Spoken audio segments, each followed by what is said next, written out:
In this video, I'll show you how to turn off your MacBook Air M4 and also, if it doesn't work, how to force a shutdown. So let's get started.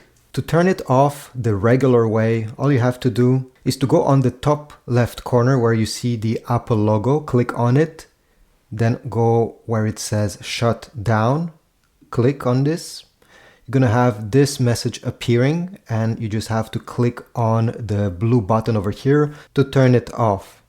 Let's say you have a bunch of windows open right now and you want them to reappear when you turn your computer back on. You don't want to lose them. Simply click this option over here, reopen Windows when logging back in.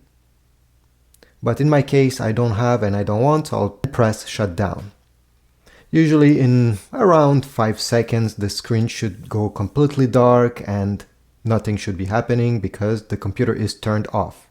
What if this is not available to you? How can you force your computer to turn off?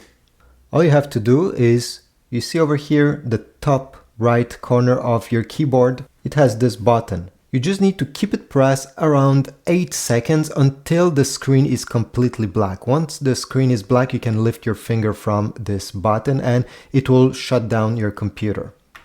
I'm pressing and I'm just waiting.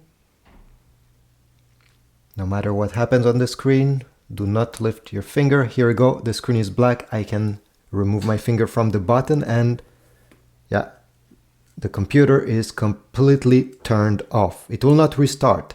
If you want to power it back on, you just have to press once on the same button. Do not keep it pressed, just press once and lift your finger.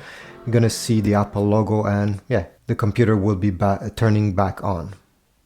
So this is about it. I hope this was useful. If so, please leave a like, subscribe, comment, and I'll see you in the next video.